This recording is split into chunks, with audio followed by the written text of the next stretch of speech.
Hello dear friends, and welcome to Edward's Sleep Mysteries. I'm Edward, and I'm glad you've chosen to spend these quiet moments with me. Before we begin, take a moment to notice the evening around you, the stillness, the soft sounds, the way the day slowly fades.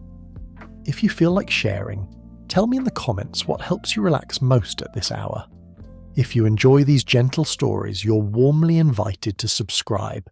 Now, make yourself comfortable and let the night unfold. Chapter 1. Frost on the Window Panes. There are villages in England that wear December like a well-fitting coat, buttoned against the cold with that peculiar mixture of solemnity and good cheer which has marked the season in such places since time out of mind.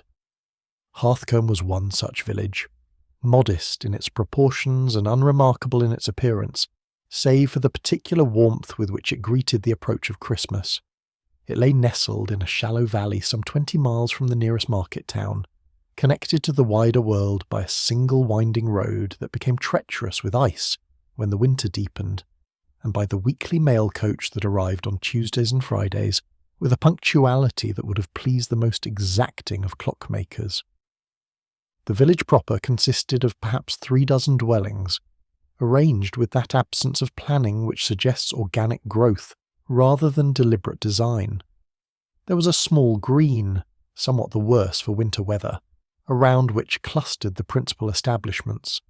Mr. Sloane's shop, which sold everything from candles to cabbage, the Red Lion Inn, where the farmers gathered on market days to complain about the weather and the price of grain, and standing somewhat apart with an air of patient dignity, the parish church of St. Mildred's, whose square tower had watched over Harthcombe's fortunes for the better part of 4 centuries. On this particular Christmas Eve, the village presented itself in its seasonal finery. Holly had been gathered from the hedgerows and arranged in cheerful disorder upon every available window-sill and door-frame. The shop fronts glowed with the warm light of lamps and candles, their windows dressed with such modest festivity as their proprietors could muster. From the bakery came the sweet, yeasty smell of buns and pastries, for Mrs. Kettle had been at her oven since before dawn, determined that Harthcombe should not want for good bread on Christmas Day. The postman, Mr. Wicklow, made his rounds with fingers stiff from cold, but with greetings that were warmed by the season, delivering parcels and letters with the air of one engaged in sacred duty. Children, those small repositories of excitement and poorly concealed secrets, darted about the lanes with a peculiar energy that afflicts the young on Christmas Eve. They had been rehearsing their behaviour for days, practising the art of patience and good conduct, though not always successfully. Their parents watched them with that mixture of affection and exhaustion, known only to those who have attempted to maintain domestic order during the festival season. In the vicarage, which stood adjacent to the church behind a low stone wall, preparations of a different sort were underway. The Reverend Cyril Anstruther, a gentleman of perhaps 40 years, with thinning fair hair and a disposition naturally inclined toward anxiety, paced the length of his study with the peculiar restlessness of one who wishes everything to proceed according to plan and fears that it will not. He was a good man, the Reverend Anstruther, earnest in his faith and conscientious in his duties, though perhaps overly conscious of his responsibilities and insufficiently confident in his abilities. His sermons were carefully prepared and thoughtfully delivered, though they lacked the fire that might have stirred hearts more vigorously. He was, in short, precisely the sort of clergyman one might expect to find in a small English village, neither remarkable for brilliance nor deficient in dedication. "Mrs. Pym," he called, not for the first time that afternoon, "are you quite certain that everything is prepared for this evening's service?" From the depths of the house came a reply, crisp and certain, delivered in the tone of one who has answered the same question several times already, and expects to answer it several times more. "Yes, Reverend, the church has been swept, the candles have been counted and arranged, and the heating stove has been lit these 2 hours past. All is in readiness." Mrs. Dorothea Pym was the vicarage housekeeper, a position she had occupied for nearly 15 years with exemplary efficiency. She was a woman of middle age and firm opinions, with a manner that suggested she had taken the measure of life and found it wanting in several important particulars, though she bore this disappointment with admirable fortitude. Her domain was the practical running of the vicarage, and, by extension, much of the church's temporal affairs. Under her management, linens were crisply folded, accounts were neatly balanced, and disorder was banished with the thoroughness of one conducting a military campaign. The Reverend Anstruther relied upon her judgment in all practical matters, for she possessed that quality of decisive competence which he himself lacked. The Reverend paused in his pacing and consulted his pocket-watch for perhaps the 12th time.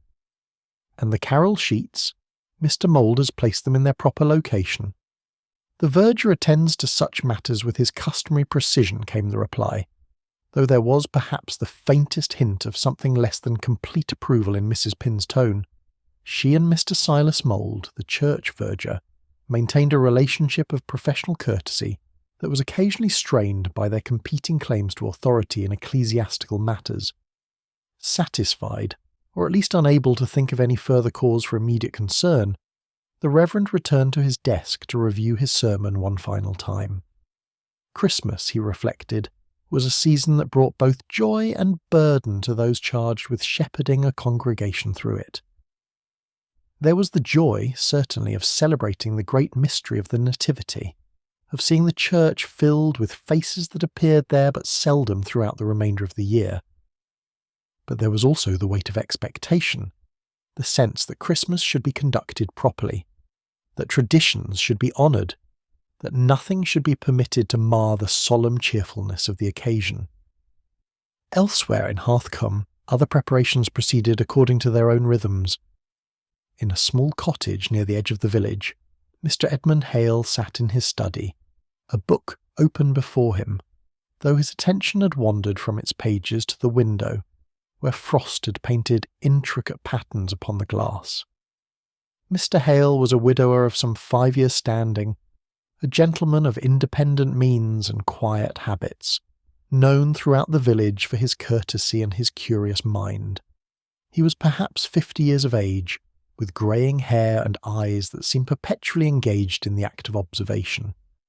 He had been a scholar once, before circumstances had brought him to Harthcombe, and his house bore the marks of his intellectual inclinations, with books lining nearly every wall and papers arranged in what appeared to be disorder, but was, to his practised eye, a system of perfect logic. Mr. Hale was known in the village as a man who noticed things, not in the manner of a gossip or busybody, but with the attention of one who believed that the world revealed itself in small details, that character and circumstance could be read in the way a person arranged their words or held their shoulders. He listened more than he spoke, observed more than he judged, and had acquired a reputation for quiet wisdom that caused his neighbours to seek his counsel on matters ranging from the settling of minor disputes to the interpretation of difficult passages in books. As he gazed at the frost-painted window, Mr. Hale found himself thinking about the evening's service, about the carol that would close it, the same carol that had closed the Christmas service in Harthcombe for as long as anyone could remember. There was comfort in such continuity, he reflected, a kind of anchor that held a community steady through the changes and chances of mortal life. Custom, when it was rooted in genuine affection rather than mere habit, served a purpose beyond itself. He rose and prepared himself for the evening, selecting his warmest coat and heavier scarf, for the walk to the church would be cold. In yet another corner of the village, in a cottage even smaller than Mr. Hale's and considerably more humble in its appointments, Miss Clara Fenn sat at her work-table, her needle moving with practised efficiency through the fabric before her. She was mending a coat for the apothecary's son, the latest in an endless succession of garments that came to her for repair. Miss Fenn was the village seamstress, a woman of perhaps 35 years, whose face was pleasant without being pretty, whose manner was mild without being weak. She spoke softly when she spoke at all, moved through the village with the quiet efficiency of one who knew her place and did not presume upon it. To look at Miss Fenn was to see someone unremarkable. She dressed plainly, arranged her brown hair simply, and conducted herself with that particular kind of helpful invisibility that made her always welcome and never intrusive. She mended clothes, hemmed curtains, and occasionally took on more ambitious projects, all with skill and reasonable prices. The village thanked her, paid her, and thought little more about her. She was useful, which was not quite the same as being valued, though the distinction was one that few troubled themselves to consider. As she worked, Miss Fenn's thoughts turned, as did those of so many others that afternoon, to the evening service. She would attend, as she always did, sitting near the back where she would be neither noticed nor missed. She would sing the carols with her quiet voice, bow her head during the prayers, and afterwards return home to her solitary cottage and her solitary fire. It was the pattern of her Christmas Eves, and she expected this one to be no different. She could not, of course, know that she was mistaken. As afternoon faded into evening and the lamps were lit throughout the village, Hearthcombe prepared itself for the great event of its calendar. Families gathered, donned their best clothing, and made their way through streets that crunched with frost toward the warm glow of St. Mildred's. The church bell, rung by young Tom Fletcher, under Mr. Mould's exacting supervision, called the faithful and the merely dutiful with its familiar voice. Inside the church, candles flickered in their sconces, casting shadows that danced upon the ancient stone.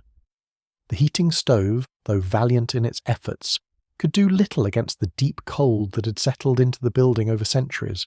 Congregation members stamped their feet and huddled in their coats, but they did so cheerfully, for this was Christmas Eve, and discomfort was a small price to pay for the privilege of being present.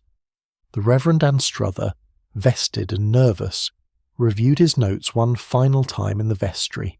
Mrs. Pym, having completed her various duties, took her accustomed place in a pew near the front. Mr. Hale arrived and settled himself where he might observe both the service and the congregation with equal ease. Miss Fenn slipped in quietly and found her usual seat in the shadows near the back. And so the stage was set, though for what drama none yet knew. The service would proceed as it had always proceeded. The sermon would be delivered, the prayers offered, the hymns sung. And at the conclusion, as the evening reached its natural culmination, the congregation would rise to sing the carol that had closed every Christmas service in Hearthcombe for more years than anyone could remember. The carol that was, in some sense, the village's Christmas gift to itself. Only this year the carol would not be sung, but that discovery lay ahead, in the moments yet to unfold. For now, as the congregation settled itself and the Reverend Anstruther processed to the altar, all was as it should be.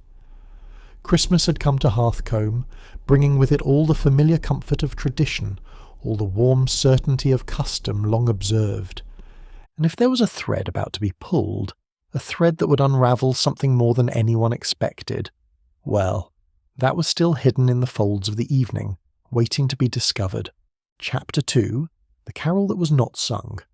The Christmas evening service at St. Mildred's had begun, as such services do in villages of modest size and ancient habit, with a hush that was not quite silence. There was the soft shuffle of boots upon stone, the rustle of clothing as bodies settled into pews worn smooth by generations of sitting, the occasional whispered greeting between neighbours who had seen each other only hours before, but felt compelled by the occasion to acknowledge each other anew. The air inside the church held that particular quality of cold which speaks of stone walls and insufficient heating, tempered only slightly by the presence of human warmth and the valiant efforts of the stove that glowed with what heat it could muster in the corner. Outside, the night had deepened into that crystalline darkness, peculiar to winter evenings when the sky is clear and the stars seem to press closer to the earth. Frost settled upon every surface with the deliberate patience of nature conducting its seasonal work. The church windows, lit from within by candlelight, cast their warm glow upon the snow that had begun to fall in small, determined flakes, each one descending with the solemnity appropriate to Christmas Eve. The Reverend Anstruther had processed to his place with creditable dignity, though those who knew him well might have detected a certain tension in his shoulders, a particular quality of concentration in his manner that suggested he was mentally reviewing each step of the service yet to come. His sermon, when he delivered it, was earnest and well-meant, touching upon the themes of hope and redemption with the sincerity of one who genuinely believed what he preached, even if his words lacked the fire that might have set hearts ablaze. The congregation listened with that mixture of attention and distraction common to such occasions, their thoughts wandering between the sacred and the mundane, between spiritual reflection and practical concerns about tomorrow's dinner. Mrs. Pym sat in her pew with the upright posture of one who considered slouching a moral failure. She listened to the sermon with the air of an examiner assessing a student's performance, noting which points were well made and which might have been improved, though she kept these observations to herself for the present. Her prayer book lay open before her at the proper page, her gloved hands folded atop it with precision that would have satisfied the most exacting of taskmasters. Mr. Hale, from his vantage point several rows behind, found his attention drifting from the Reverend's words to the congregation itself. He observed the Fletcher family, their 3 children arranged in order of size like nesting boxes, the youngest fighting sleep with decreasing success. He noted old Captain Rewley, whose hearing had deteriorated to the point where he relied more upon the familiar rhythm of the service than upon the actual words being spoken. He saw Mr. Percival Sloane, the shopkeeper, whose mind appeared to be occupied with calculations of a commercial rather than spiritual nature, and there, in the shadows near the back, sat Miss Clara Fenn, her face composed in an expression of quiet attention, her hands folded in her lap with that stillness which spoke of long practice in being unobtrusive. The hymns were sung with varying degrees of enthusiasm and accuracy. The Fletcher children piped their young voices with more volume than melody. Mrs. Kettle, the baker's wife, possessed a voice of surprising power, and used it with generous abandon. Mr. Wicklow, the postman, sang with the same measured precision he brought to his delivery route, never rushing a note, never falling behind. The overall effect was not, perhaps, what a London choir might have produced, but it possessed a sincerity that professional polish often lacks. The service progressed through its familiar stations. Prayers were offered, responses made, lessons read with careful enunciation. The candles burned lower in their holders, their flames casting shifting patterns upon the walls. The heating stove continued its noble but ultimately insufficient battle against the December cold. All proceeded as it had proceeded countless times before, following the ancient rhythms that connected this particular Christmas Eve to every Christmas Eve that had come before it. And then came the moment that should have been the service's crown and culmination, the moment toward which all else had been leading. The Reverend Anstruther pronounced the blessing, then turned with what he hoped was appropriate gravitas toward the choir gallery, where Miss Lydia Wren stood ready to lead the congregation in the carol that would close the service. It was a carol known to every soul present, one that had been sung in St. Mildred's for so many years that no one could say with certainty when the tradition had begun. The words had been hand-copied onto sheets of heavy paper decades ago, preserved with care and stored in a particular drawer beneath the gallery where they waited each year to fulfil their appointed purpose. Miss Wren, a young woman of perhaps 23 years, with fair hair and tendency toward nervousness that ill-suited her role as choir organizer, moved toward the drawer with the confidence of one performing a familiar action. She had checked the sheets only 2 days previous during choir practice. They had been there then, arranged in careful order, one for each member of the small choir. She pulled at the drawer's handle, expecting the slight resistance it always offered before yielding. The drawer opened smoothly, too smoothly. Miss Wren looked down into emptiness. Where the carol sheets should have rested, there was nothing but bare wood, faintly dusty, as though the drawer had been swept clean. She stood for a moment in confusion, her hand still upon the handle, her mind refusing to accept what her eyes plainly showed. She looked again, as if a second observation might produce a different result. The drawer remained empty. The congregation, waiting with the patience of those accustomed to the small delays and fumbles of village worship, began to shift slightly in their pews. The Reverend Anstruther, sensing something amiss, made a small gesture of inquiry. Miss Wren, her face flushing with embarrassment and confusion, bent to check the drawer below, then the one above, hoping against reason that the sheets might have been misplaced. But there was nothing. Mr. Silas Mould, the verger, a gentleman of rigid habits and considerable pride in his custodianship of the church's material affairs, observed this disturbance with growing alarm. He rose from his seat near the front and made his way with as much dignity as haste would allow toward the gallery. A whispered conference ensued, conducted in tones meant to be inaudible, but which carried, in the way such whispers do, throughout the church with perfect clarity. The congregation now understood that something was wrong. The carol sheets, those precious sheets that had served Hearthcombe for so many years, were not in their accustomed place. They were, in fact, not anywhere to be found. The Reverend Anstruther, confronted with this unexpected development, felt the particular species of panic known only to those whose carefully planned occasions encounter unforeseen obstacles. He cleared his throat, adjusted his vestments unnecessarily, and attempted to salvage the situation with the resources available to him. "My dear friends," he began, his voice carrying that forced cheerfulness that fools no one, "it appears we have encountered a small difficulty. The carol sheets seem to have been misplaced. However, I am confident that many of us know the words by heart. Shall we attempt to sing from memory?" It was a valiant effort, and might have succeeded had the carol been one of those simple, widely known pieces that settle into memory through sheer repetition. But this particular carol, while beloved in Hearthcombe, was not standard to every parish. Its verses were particular, its melody contained turns that required guidance. A few voices began, tentatively, with the opening lines. Others joined in, but uncertainly, and the singing fractured almost immediately into discord. Some continued while others faltered. Words were forgotten, notes were missed, and the whole effort dissolved into an apologetic silence that was somehow worse than no attempt at all. The congregation sat in a confusion of disappointment and embarrassment. This was not how Christmas Eve should conclude. This was not the warm certainty of tradition fulfilled, but rather its absence, a gap where completeness should have been. People glanced at one another with expressions that mixed puzzlement with unease. How had the sheets gone missing? Who had been responsible for them? What did this portend? The Reverend Anstruther, recognising that further attempts would only deepen the discomfort, brought the service to as graceful a conclusion as circumstances permitted.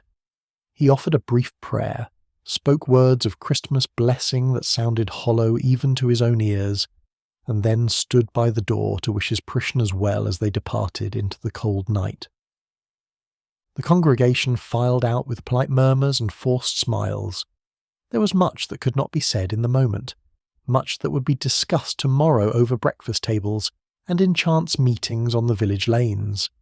But for now they simply departed, feeling as if a lamp that should have warmed them had been suddenly shaded, leaving them in a chill that had nothing to do with December weather. Miss Clara Fenn remained after most had gone, moving quietly through the church to help gather the extinguished candles and straighten the pew hassocks that had been displaced during the service. She worked with her customary efficiency, her face calm, her manner helpful. When the Reverend Anstruther, still flustered and distressed, thanked her for her assistance, she offered him a small smile and words of comfort. "Papers go astray at Christmas, Reverend," she said gently. "It is a season of bustle, after all. I'm certain they will turn up in some obvious place, and we shall all feel rather foolish for having worried." Her voice held such kindness, such practical good sense, that the Reverend found himself somewhat comforted. Miss Fenn, as always, was useful without being intrusive, helpful without making anyone feel diminished by needing help. She finished her tidying, wished the Reverend a blessed Christmas, and departed into the night, leaving no impression beyond that of mild competence and gentle consideration. She appeared in every particular entirely without the shape of a suspect. Mr. Hale, too, lingered after the others had gone, though for different reasons. He stood in the now empty church, his hands in his pockets, his eyes moving thoughtfully over the space. Something about the disappearance of the carol sheets troubled him, though he could not immediately say why. It was too complete, too timely. Papers might indeed go astray, as Miss Fenn had suggested, but these particular papers, on this particular evening, in such a way that they could not be found despite a thorough search. He made a mental note of the matter, filed it away in that orderly archive his mind maintained, and stepped out into the Christmas night, where snow continued to fall with quiet persistence, covering Hearthcombe in a blanket that suggested peace, even as beneath it questions were beginning to form. Chapter 3. A Village That Notices by Degrees. Christmas Day arrived in Hearthcombe with the softened light peculiar to mornings when snow has fallen in the night and lies thick upon the ground, reflecting back such sunshine as manages to break through the winter clouds. The village woke slowly, as villages do on feast days, to the sound of church bells calling the faithful to morning service, and the smell of geese roasting in ovens throughout the cottages and farmhouses. It was a day for family gatherings, for the exchange of small gifts wrapped in brown paper and tied with string, for the careful performance of goodwill that marks the season in places where tradition still holds sway. Yet beneath the surface of these observances, like a thread catching on a sleeve, the matter of the missing carol sheets lingered in the collective consciousness of Hearthcombe. It was discussed over breakfast tables in tones that mixed puzzlement with concern. It was mentioned in doorway conversations between neighbours who had met by chance on their way to church. It was pondered by those who had been present at the previous evening service and explained to those who had not, with varying degrees of accuracy and embellishment. The Fletcher children, being young and therefore delighted by any disruption to adult solemnity, found the entire affair tremendously exciting and invented several theories of increasing improbability to account for the disappearance. Their mother, Mrs. Fletcher, a practical woman with little patience for fantasy, instructed them to stop filling their heads with nonsense and to concentrate on behaving properly at table when the relatives arrived. At the vicarage, the Reverend Anstruther had passed a restless night and had woken with the hollow feeling of one who has failed in his duty, though he could not say precisely how he might have prevented what had occurred. He had searched the church again first thing that morning, going through every drawer and cupboard with the thoroughness of desperation, but the carol sheets remained stubbornly absent. Mrs. Pym, observing his distress over the breakfast kippers, had offered her opinion with characteristic directness. "Things do not go missing without hands, Reverend," she said, buttering her toast with decisive strokes. "Someone took those sheets, whether by accident or design. The question is, who had opportunity, and why they would do such a thing?" "Perhaps they were simply mislaid," the Reverend suggested, though without much conviction. "Christmas is a busy time, and in the confusion—" "The confusion of Christmas does not extend to items locked in drawers," Mrs. Pym interrupted, not unkindly, but with the firmness of one correcting an error. "Mr. Mould keeps that drawer locked as a rule. Someone opened it, removed the sheets, and failed to return them. That is not mislaying. That is taking." The Reverend sighed and pushed his kippers about his plate without eating them. He was not by nature a suspicious man, and the thought that someone in his congregation might have deliberately caused such disruption pained him considerably. Mr. Edmund Hale spent his Christmas morning in quiet reflection, attending the morning service and then returning to his cottage to prepare a modest dinner for himself. He had received invitations to dine with several families in the village, for his company was generally welcomed, but he had politely declined them all, preferring the solitude that allowed him to think without interruption. As he worked in his small kitchen, peeling potatoes with the careful attention he brought to all tasks, his mind turned repeatedly to the events of the previous evening. There was something about the disappearance that troubled him beyond the mere inconvenience it had caused. It was too deliberate, too complete. If the sheets had been accidentally misplaced, surely they would have been found during the search that had followed. If they had been taken by someone who simply wished to have them for personal reasons, surely that person would have taken only one or two, not the entire set. The removal of all the sheets suggested purpose, but what purpose could be served by preventing the singing of a carol? After his dinner, which he ate without tasting it particularly, Mr. Hale donned his coat and ventured out into the village. He had no specific destination in mind, or rather, he had several possible destinations and had not yet determined which to visit first. He began, as investigations must always begin, by observing and listening, by allowing the village to speak to him through its small details and casual conversations. He encountered Mr. Wicklow, the postman, who was enjoying a rare day of leisure by taking a constitutional walk to aid his digestion. Mr. Wicklow was a philosophical soul who viewed the world's small dramas with bemused tolerance. "A curious business, that matter with the carol sheets," Mr. Hale remarked, falling into step beside the postman. "Curious indeed, Mr. Hale," Mr. Wicklow agreed, his breath forming small clouds in the cold air, "though I suppose such things happen. In my line of work I've seen letters go astray in the most mysterious fashions. Sometimes they turn up years later in the oddest places. I once delivered a Christmas card that had been posted 7 years previous. Found it wedged behind a sorting box, I did." "But these sheets were not posted," Mr. Hale observed gently. "They were kept in a locked drawer." "Ah yes, the locked drawer," Mr. Wicklow said, nodding sagely. "That does complicate matters, though I understand the key's custody is somewhat casual. The Reverend has one, and Mr. Mould, and I believe Miss Wren was given one for the choir practices." This was useful information, and Mr. Hale filed it away. "And the drawer was definitely locked before the service?" Mr. Wicklow considered this question with the care he brought to determining the most efficient route for his deliveries. "I could not say with certainty, Mr. Hale. I arrived at the church only shortly before the service began, and I confess I paid no particular attention to the gallery or its furnishings. My concern was finding a seat that was neither too close to the heating stove, which makes me drowsy, nor too far from it, which makes me cold. It is a difficult balance to strike." Mr. Hale smiled at this candid admission and thanked Mr. Wicklow for his time. He continued his walk, making his way gradually toward the church, where he thought he might examine the scene more closely in daylight and without the press of a congregation.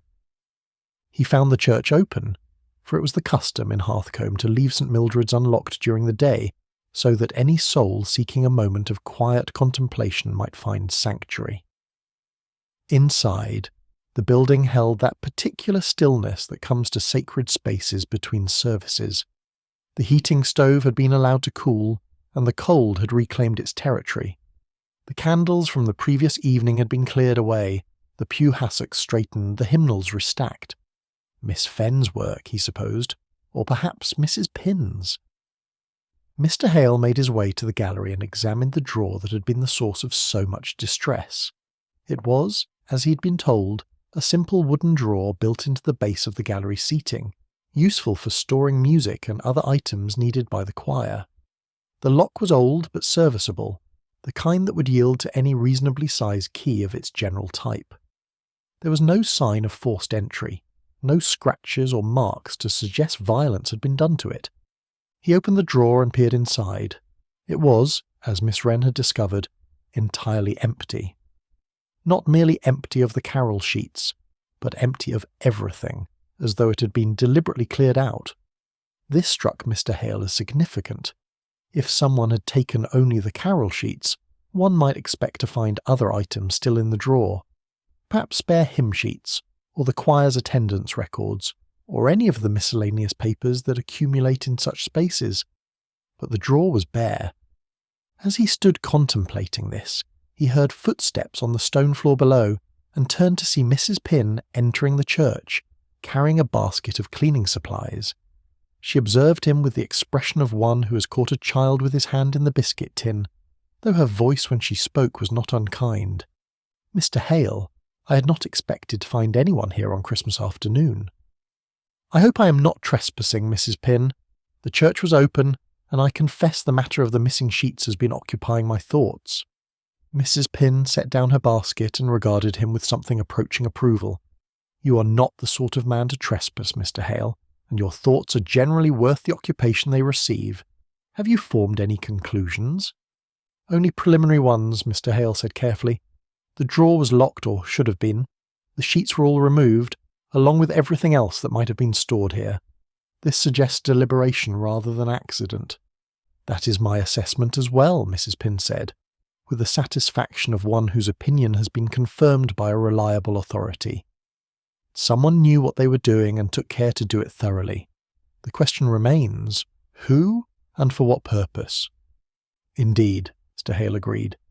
"Might I ask, Mrs. Pin, whether you noticed anything unusual yesterday afternoon or evening? Any person in the church who should not have been there, or any behaviour that struck you as odd?" Mrs. Pin considered this question with the seriousness it deserved. The church was busy with preparations throughout the afternoon. Mr. Mould was in and out several times, attending to his various duties. Miss Wren came early to ensure the choir seating was arranged properly. Mr. Crisp, the carpenter, was here working on some repairs to the vestry door. Several ladies from the parish brought greenery for decoration. It was, in short, the usual organised chaos that precedes a Christmas service. And in the evening, during the service itself, "I was seated near the front and tending to the prayers, Mr. Hale. I fear I noticed very little beyond the Reverend's sermon, which could have been somewhat shorter without losing its essential message." Mr. Hale suppressed a smile at this candid criticism. The sheets were discovered missing only when Miss Wren went to retrieve them after the blessing. Is it possible they were removed during the service itself? "Possible, certainly," Mrs. Pin said. "The church was full, and people were moving about for the various parts of the service, standing, sitting, kneeling. Someone could have slipped away to the gallery without being particularly noticed, though it would have required boldness." "Or desperation," Mr. Hale suggested quietly. Mrs. Pin studied him with sharp eyes. "You believe this was not a prank, then? Not some foolish person's idea of mischief?" "I believe," Mr. Hale said slowly, choosing his words with care, "that the carol meant something to someone. Whether that meaning drove them to preserve it or to prevent it, I cannot yet say. But meaning there was, and meaning suggests motive beyond simple mischief." Mrs. Pin nodded, satisfied with this response. "You're a thoughtful man, Mr. Hale. If anyone can make sense of this muddle, I expect it will be you." She retrieved her basket and set about her cleaning, leaving Mr. Hale to his contemplations. He remained in the gallery for some minutes longer, his eyes moving over the space, his mind cataloguing details and arranging them into preliminary patterns. The village had noticed the missing carol, had felt its absence as a small wound to tradition. Now came the question of who had inflicted that wound, and why. As he descended from the gallery and prepared to leave the church, Mr. Hale reflected that in villages, as in mysteries, truth revealed itself by degrees. One did not solve such puzzles through dramatic revelations, but through patient observation, through careful listening, through the gradual accumulation of small facts that, when properly arranged, formed a picture clear enough to understand. He stepped out into the winter afternoon, where the low sun was beginning to cast long shadows across the snow, and set his mind to the task of arrangement. Chapter 4. Kind Questions, Quiet Answers. The day following Christmas, which in Hearthcombe was observed with that peculiar mixture of rest and restlessness that comes after great festivities, found Mr. Edmund Hale pursuing his inquiries with the gentle persistence of one who understands that truth is rarely extracted by force, but must instead be coaxed into the light through patience and sympathy. He had determined that the mystery of the missing carol sheets, while modest in its dimensions, deserved attention not merely for the sake of recovering lost property, but because a village was a living thing, composed of trust and tradition, and when either was disturbed, the disturbance ought to be examined and set right if possible. His first call was upon Mr. Silas Mould, the verger, whose cottage stood near the churchyard in a location that suggested both his dedication to his duties and his desire to maintain proper surveillance over his domain. Mr. Mould was a man of perhaps 60 years, thin and upright as a poker, with grey whiskers trimmed to military precision and a manner that suggested he had spent his entire life standing at attention. He had been verger at St Mildred's for 30 years, and in that time had developed decided opinions about how a church should be maintained and who should be permitted to interfere with his arrangements. Mr. Hale found him in his garden, tidying the borders with movements that were both vigorous and irritable, as though the plants had personally offended him by growing in directions he had not authorised. "Mr. Mould," Mr. Hale called out in greeting, "I hope I find you well this morning." The verger straightened, regarding his visitor with the wariness of one who suspects he is about to be questioned about matters he would prefer left unexamined. "Well enough, Mr. Hale, though I confess the events of Christmas Eve have disturbed my digestion considerably. It is a terrible thing when one's church is made to look foolish through the negligence of others." "Indeed," Mr. Hale agreed, approaching the garden gate. "Might I trouble you for a few minutes of conversation? I've been giving some thought to the matter of the missing sheets, and I believe you might be able to assist me in understanding what occurred." Mr. Mould set down his gardening fork with the air of one laying aside a weapon. "I am at your service, though I fail to see how I can illuminate what is clearly a case of rank carelessness. Someone failed to secure the drawer properly, and the sheets were removed by parties unknown. It is as simple as that." "Perhaps," Mr. Hale said mildly, accepting the invitation to enter the garden. "Though I confess I'm puzzled by certain details. The drawer is customarily kept locked, is it not?" "Customarily and invariably," Mr. Mould said with emphasis. "I am most particular about such things, Mr. Hale. The key is kept on my ring, and I lock that drawer myself after every use. I have done so for 3 decades without incident." "And on Christmas Eve? Was it locked that afternoon?" Here Mr. Mould's certainty faltered slightly, and he assumed the expression of one who has discovered an inconvenient gap in his otherwise impeccable record. "I believe it was, yes. That is to say, I am certain I locked it after the choir's final practice on the 23rd. But on Christmas Eve itself, the afternoon was somewhat chaotic, what with Mr. Crisp making his repairs and various persons coming and going with decorations. I may have opened it for Miss Wren. She needed to verify the sheets were in order, and in the general bustle, I cannot state with absolute certainty that I locked it afterwards." "I see," Mr. Hale said, making a mental note of this admission. "And you gave Miss Wren a key of her own for the choir practices?" "A temporary arrangement only," Mr. Mould said defensively. "She required access for rehearsals, and I could not always be present. I impressed upon her the importance of returning it to me promptly after each use." "Which she did?" "Generally speaking, yes. Though I believe she may have kept it during the week before Christmas, what with practices being more frequent." Mr. Mould's tone suggested this had been a source of some displeasure to him. "And the Reverend Anstruther also has a key?" "The Reverend has keys to everything," Mr. Mould said with a sniff that conveyed his opinion of such promiscuous access. "Though I cannot imagine he would have any reason to disturb the carol sheets." Mr. Hale thanked the verger for his time and made his way next to Miss Lydia Wren's cottage, which stood at the far end of the village in a location that suggested either economy or modesty, or perhaps both. Miss Wren came from a respectable family of modest means, and served as choir organiser more from enthusiasm than from any particular qualification beyond a pleasant singing voice and a willingness to undertake tasks that others found inconvenient. She answered his knock with a flutter of nervousness, her fair hair escaping from its pins and her hands twisting at her apron. "Mr. Hale! I have been expecting someone to call, though I confess I have been dreading it. You have come about the sheets, I suppose?" "I have," Mr. Hale said gently, "though I hope you will not dread the conversation. I am seeking only to understand what happened, not to assign blame."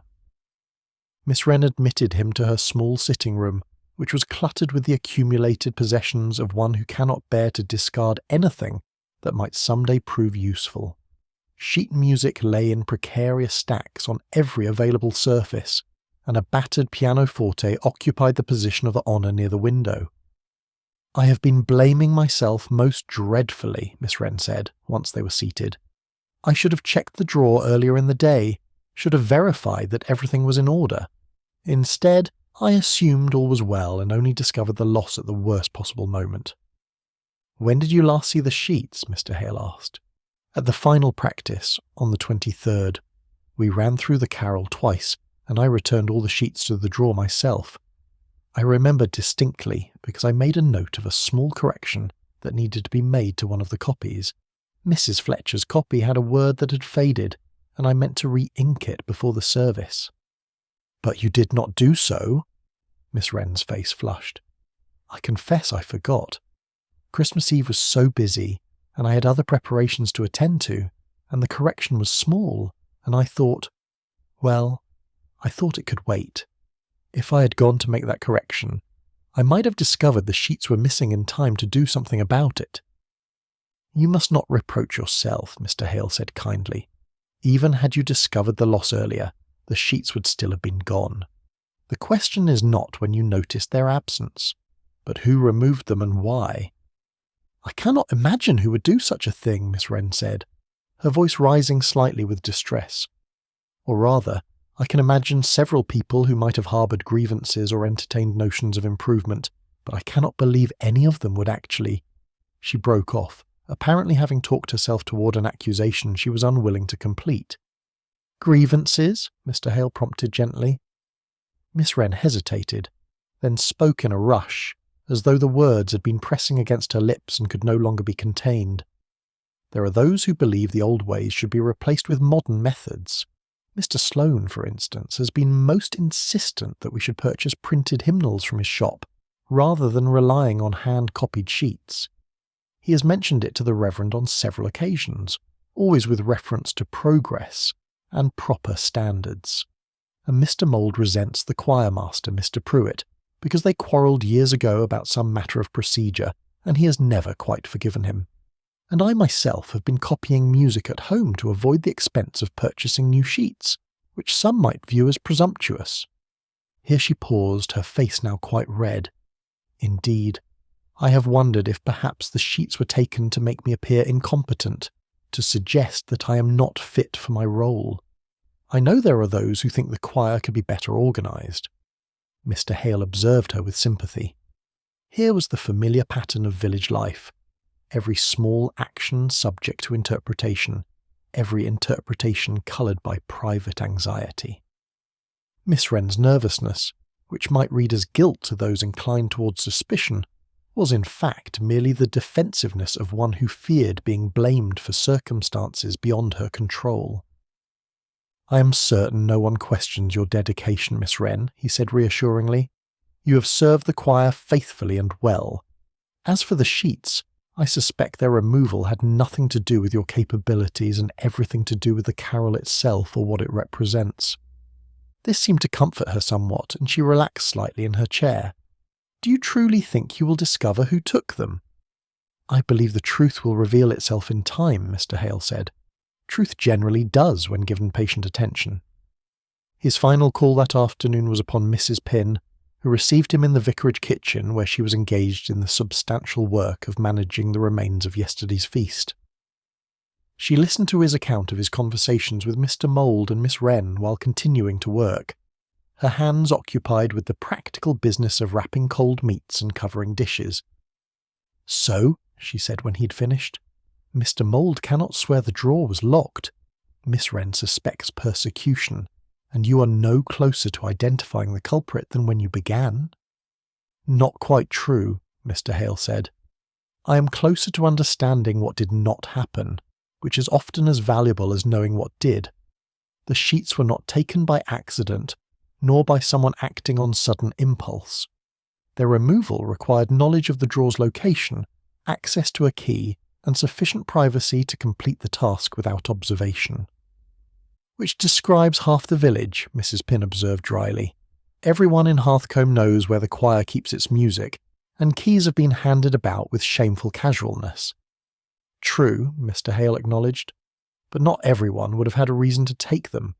Motive, Mrs. Pin, is the constraint that narrows our possibilities. And have you identified any motives? Several, Mr. Hale said, though I am not yet certain which, if any, led to action. But I am beginning to form a picture, however faint, of what might have occurred. Tomorrow I think I shall pursue certain other lines of inquiry." Mrs. Pym regarded him with approval. "You have a methodical mind, Mr. Hale. It is a quality much needed in this village, where emotion too often runs ahead of reason. I wish you success in your pursuit of truth." "Thank you, Mrs. Pym, though I confess I hope the truth, when found, will prove gentle rather than harsh. Hearthcombe deserves answers, but it also deserves mercy." "Truth and mercy," Mrs. Pym said, returning to her work, "are not always compatible, but I suppose that is precisely the difficulty that makes your task worthwhile." Mr. Hale departed into the gathering dusk, his mind occupied with the various threads of information he had gathered, already beginning the work of weaving them into patterns that might reveal meaning. Chapter 5. The Circle Widens by the Firelight. The days following Christmas possess a curious quality in English villages, being neither quite festival nor quite ordinary, but rather existing in a kind of temporal suspension between the year that is ending and the year yet to come. Hearthcombe found itself in precisely this state, its residents having exhausted the immediate excitements of the season, but not yet returned to their usual rhythms of labour and routine. It was a time for visiting, for the consumption of remaining festive provisions, and for the sort of leisurely conversation that allows grievances to be aired, and theories to be advanced with the confidence born of incomplete information. Mr. Edmund Hale, understanding that truth often revealed itself most clearly in such informal exchanges, made himself quietly available for these conversations. He was the sort of gentleman whose presence at the Red Lion's fireside or in the shop's warmth invited confidence without demanding it, who could listen to speculation without encouraging it to transform into accusation.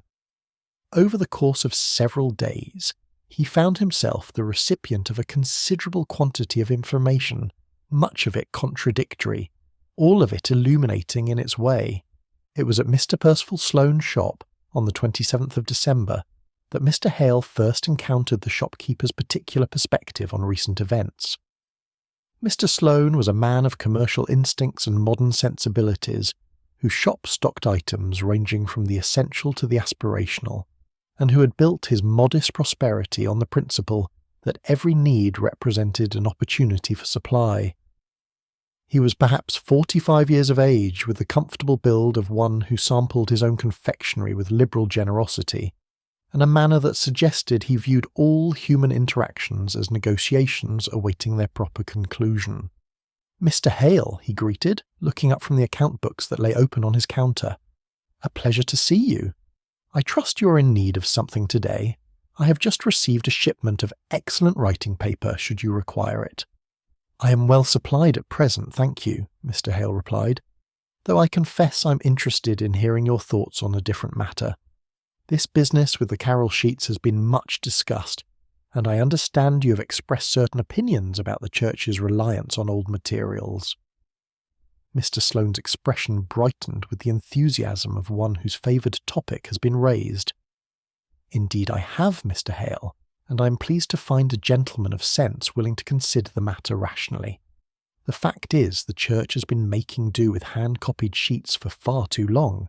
They are fragile, they fade, they become illegible with use.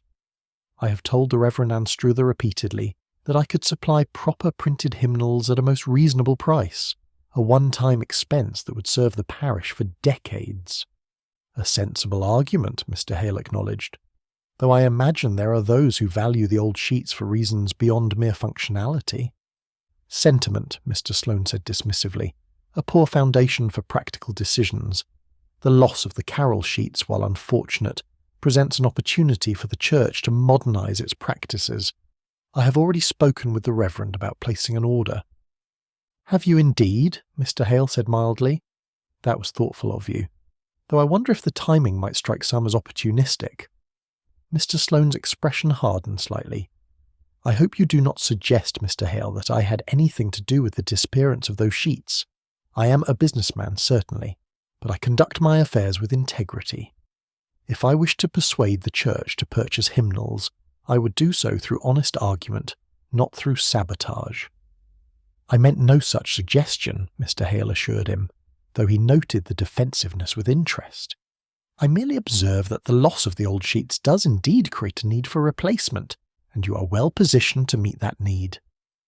They parted with courtesy, though Mr. Sloane's manner had cooled perceptibly.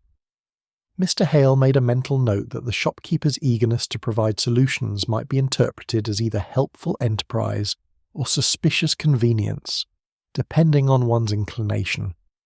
His next significant conversation occurred quite by accident when he encountered Mrs. Jemima Quill, taking her afternoon exercise along the lane that led past the church.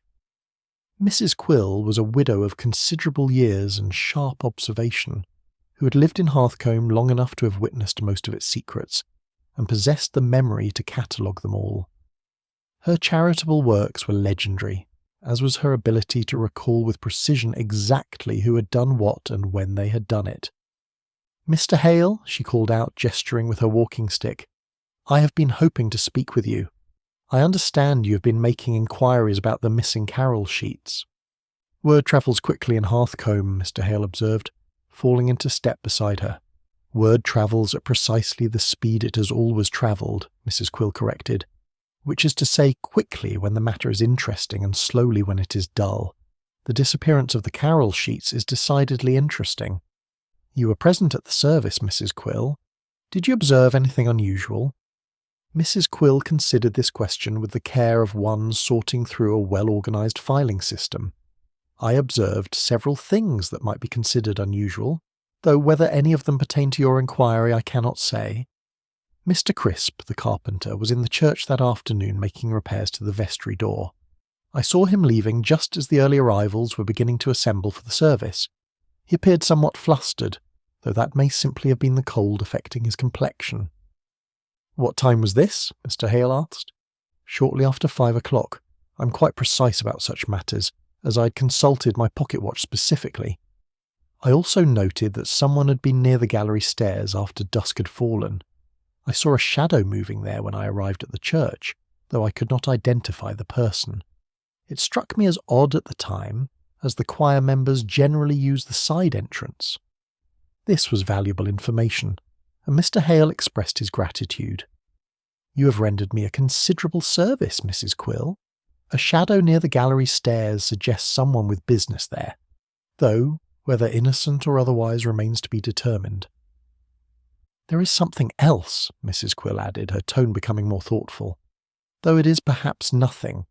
Miss Clara Fenn was particularly helpful after the service, tidying and straightening with even more than her usual efficiency. At the time I thought it merely her customary kindness, but in retrospect I wonder if there was not something almost anxious in her manner, as though she wished to be certain everything was set to rights." "Anxious in what way?" Mr. Hale asked carefully. "I cannot quite articulate it," Mrs. Quill admitted.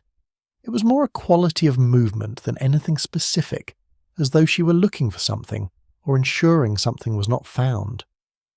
But perhaps I am reading too much into simple conscientiousness." Mr. Hale thanked her again and continued his walk, mulling over this observation.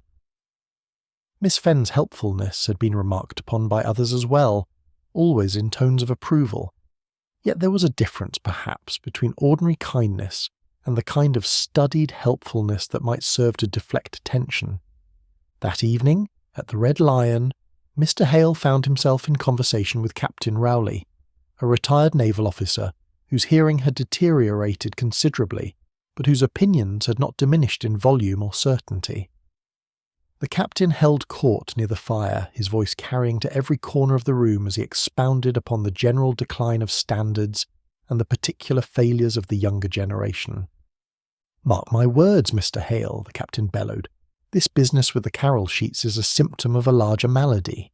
Carelessness, that's what it is. In my day, when a man was given responsibility for church property, he discharged that responsibility with proper attention. Now keys are handed about like sweets at a fair, and important documents are left where any fool can meddle with them." "You believe it was carelessness, then?" Mr. Hale asked, raising his voice to ensure he was heard. "Carelessness or deliberate mischief by some young person who thought it amusing to disrupt the service," the captain declared. "Either way, it represents a failure of proper discipline. Mr. Mould should never have allowed others to have keys to that drawer. The verger's office carries certain responsibilities, and among them is maintaining proper custody of church property.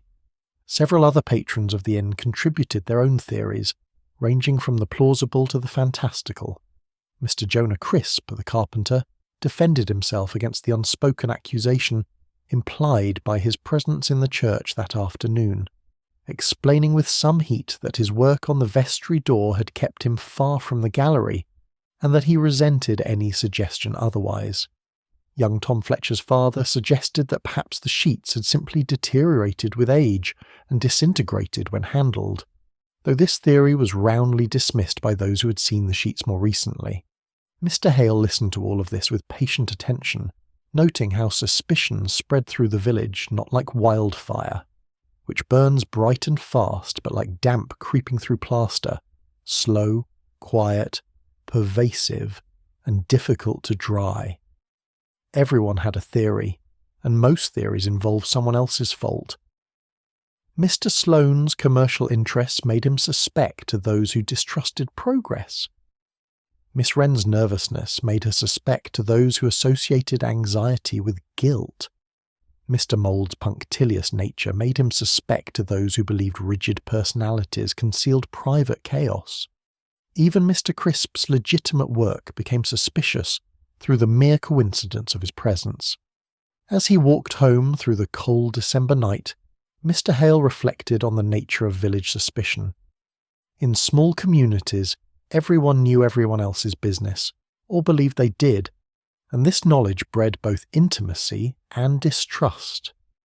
The same familiarity that allowed neighbours to support one another in times of need could also transform innocent actions into suspicious ones when circumstances became unclear. A helpful gesture could be reinterpreted as concealment. A legitimate presence could become an opportunity. A nervous manner could suggest guilt rather than mere anxiety. The truth, Mr. Hale suspected, would not be found in these various theories and suspicions, but rather in understanding what lay beneath them. Someone had taken the carol sheets, certainly, but that someone had acted for a reason that made sense to them, even if it made no sense to others. The question was not simply who had the opportunity, but who had felt compelled by necessity or emotion to take advantage of that opportunity. He had gathered many facts over these past days, but facts without context were merely pieces of a puzzle scattered upon a table. What he needed now was to understand the pattern they formed, to see not just what had happened, but why it had mattered enough to make it happen. As he reached his cottage and prepared for bed, Mr. Hale found himself thinking not about the various suspects and their possible motives, but about the carol itself, what it represented to the village, what memories it carried, what meanings it held beyond the mere notes and words printed on those now absent sheets. In that significance, he suspected, lay the key to everything, but that understanding would have to wait for morning, when he could pursue certain lines of inquiry that were beginning to suggest themselves with increasing clarity. Chapter 6. Small Tokens and Larger Meanings. The morning of the 28th dawned with that peculiar clarity which sometimes follows a night of hard frost, when the air seems to have been scrubbed clean, and every object stands forth with edges sharp as if newly cut from the fabric of the world. Mr. Edmund Hale woke early, his mind already occupied with the puzzle that had claimed his attention these past days. Over his breakfast of toast and tea, he reviewed what he had learned, arranging the various pieces of information as one might arrange cards in a hand, looking for the pattern that would reveal their meaning. He had determined that this morning he would return to the church for a more thorough examination, and that he would invite Mrs. Jemima Quill to accompany him. Her sharp eyes and sharper memory had already proved valuable, and he suspected that her presence might reveal details he would otherwise overlook. There was, after all, a difference between seeing and observing, between looking at a thing and truly perceiving what it meant. Mrs. Quill received his invitation with evident satisfaction when he called at her cottage shortly after 9 o'clock. "I thought you might find use for my assistance," she said, reaching for her warmest shawl. I have been considering the matter myself, and there are certain observations I wish to share with you in the proper setting." They walked together through the village, their breath forming small clouds in the cold air, and made their way to St. Mildred's. The church stood silent in the winter morning, its ancient stones holding that quality of patient endurance which comes to buildings that have witnessed centuries of human joy and sorrow. Mr. Hale produced a key, borrowed from the Reverend Anstruther with an explanation of his intentions, and they entered into the cold stillness within. The interior of the church held that particular quality of emptiness, which is not quite the same as absence. The pews stood in their orderly rows, the altar bore its simple cloth, the heating stove sat cold and dormant in its corner. Yet the space seemed to carry the memory of all the worship that had occurred within its walls, layer upon layer of prayer and song accumulated like sediment over the years. "Where shall we begin?" Mrs. Quill asked, her voice echoing slightly in the empty space. "With the gallery, I think," Mr. Hale replied, "the scene of the mystery, as it were." They climbed the narrow stairs to the gallery, their footsteps creaking on the old wood. The gallery was a simple affair, consisting of several rows of benches arranged to face the nave below, with a small railing separating the choir from the precipitous drop to the floor beneath. The drawer that had contained the carol sheets was built into the base of the front bench, accessible from the aisle. Mr. Hale knelt before the drawer and examined it once again with careful attention. The lock showed no signs of forcing, as he had noted previously. The interior was bare, swept clean of any debris. He ran his fingers along the edges, feeling for any irregularity, any overlooked detail. "What precisely are we looking for?" Mrs. Quill inquired, standing behind him with her hands folded. "I'm not entirely certain," Mr. Hale admitted. "Something that might tell us who was here, or when, or why. The absence of the sheets themselves is clear enough, but absence is difficult to examine. I'm hoping for some small presence that might illuminate the absence." Mrs. Quill moved along the gallery rail, her eyes scanning the floor and the surrounding area with methodical precision. She had reached the far corner when she paused and bent down with surprising agility for a woman of her years. "Mr. Hale," she called softly, "I believe I may have found something." He rose and joined her at the rail, where she pointed to a small scrap of fabric that had been caught beneath the wood where it met the wall. It was green felt, no larger than a half crown piece, with one edge torn as though it had been pulled free from some larger piece. The fabric was of good quality but plain, the sort used for practical purposes rather than decoration. Mr. Hale carefully extracted the scrap and held it up to the light from the window. "This is most interesting," he said quietly. "It suggests someone was here with an item covered or lined in green felt, something that caught on the rail as they moved past. Or as they carried something," Mrs. Quill added, "a bag perhaps, or a satchel in which to transport the stolen sheets." "You may well be right," Mr. Hale agreed, pocketing the scrap with care. "Though we must be cautious about leaping to conclusions. This scrap might have been here for weeks or months. Still, it bears investigation." They continued their examination, and presently Mrs. Quill drew his attention to another small anomaly. In the shadowed side aisle, near the pillar that separated the nave from the south transept, there sat a stub of candle on the floor, partially hidden behind the pillar's base. It was an odd location for a candle, as there was no sconce or holder nearby, and the wax had melted in a way that suggested the candle had burned while sitting upon the stone rather than being properly mounted. "Someone waited here," Mr. Hale observed, examining the candle stub without touching it, in the shadows, with a light, either before or during the service. But why? If one wished to take the carol sheets, why linger here rather than going directly to the gallery? "Perhaps they were waiting for the proper moment," Mrs. Quill suggested, "when attention would be elsewhere, when their movements would not be noticed.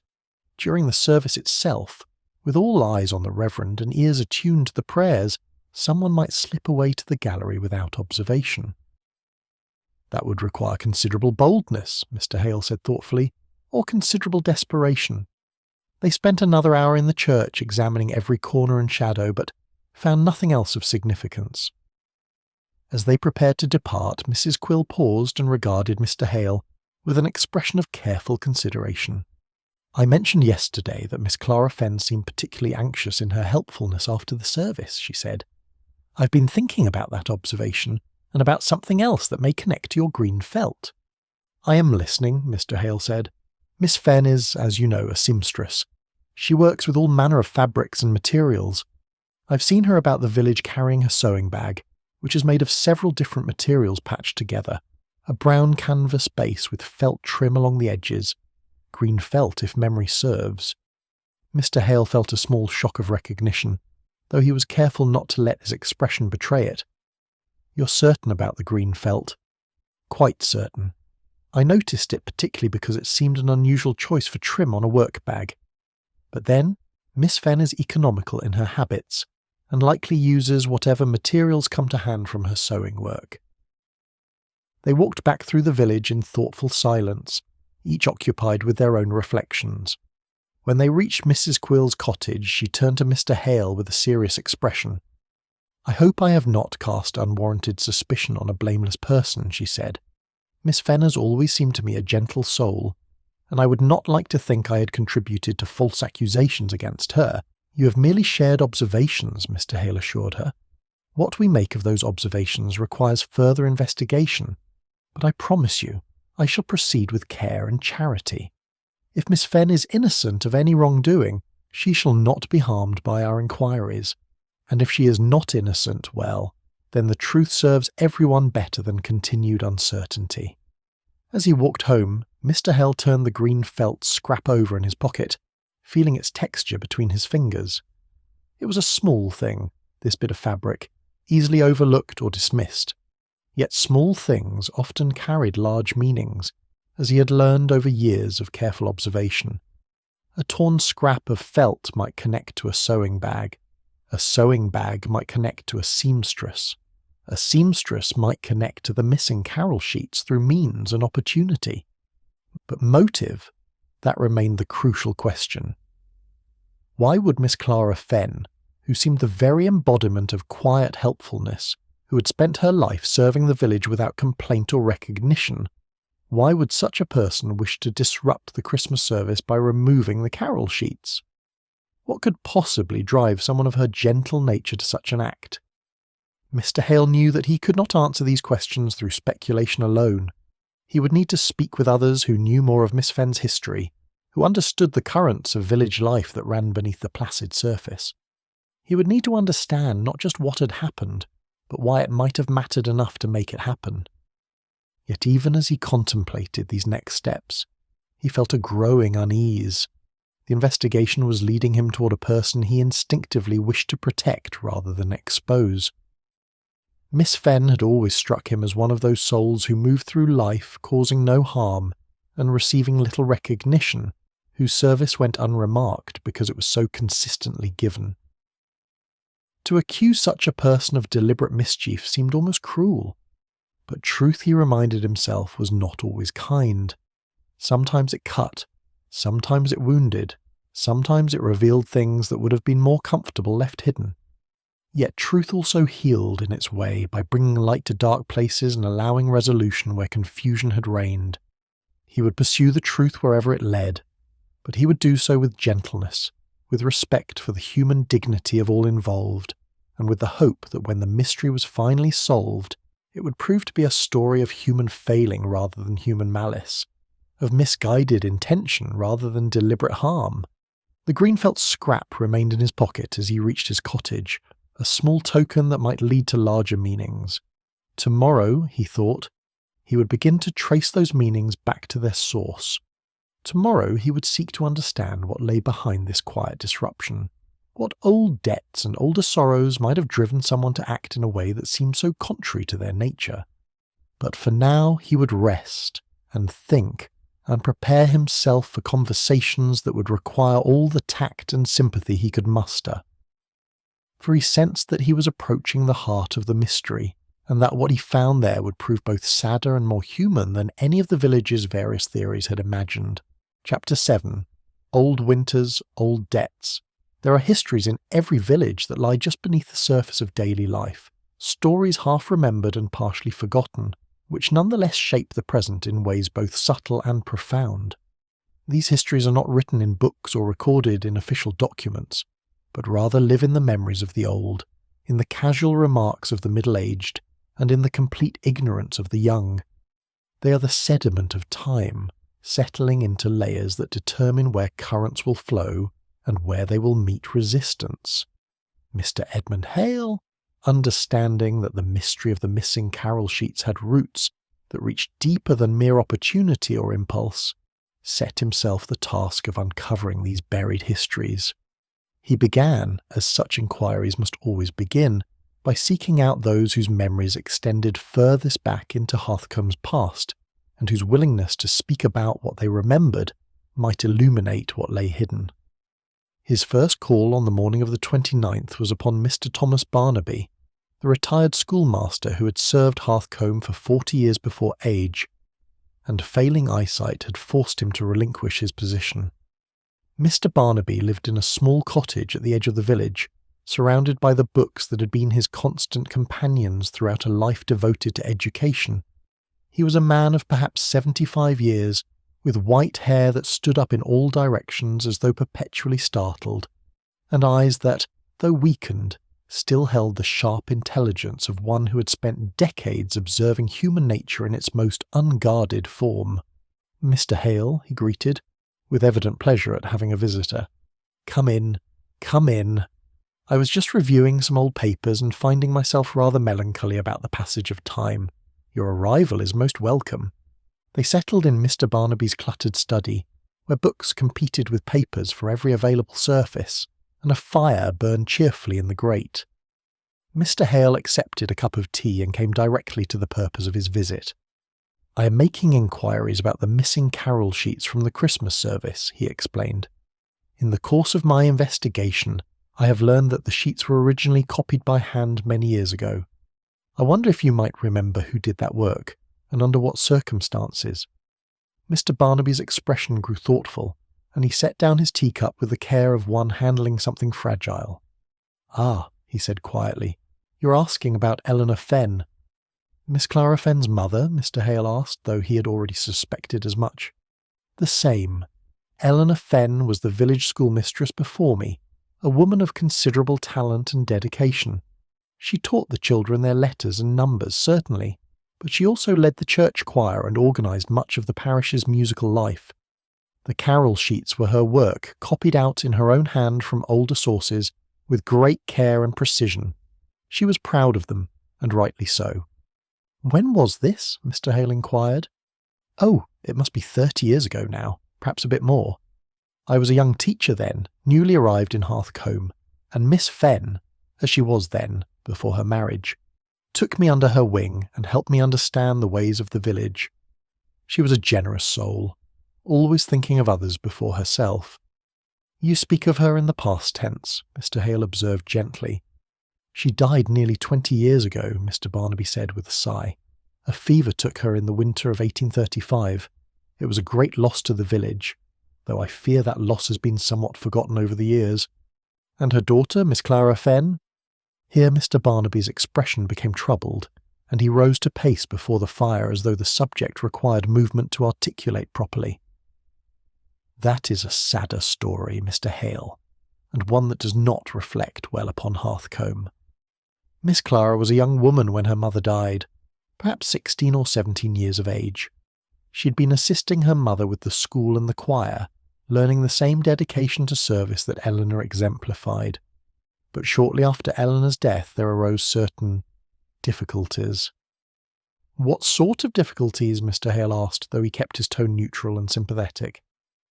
Mr. Barnaby returned to his chair and sat heavily, as though the weight of memory pressed upon him. "There was money missing from the church collection box.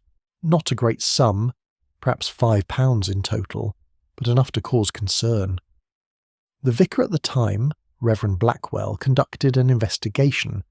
He was a stern man, more concerned with propriety than with mercy, and he was determined to identify the thief." "And suspicion fell upon the Fenn family?" "It did, though on what grounds I could never determine.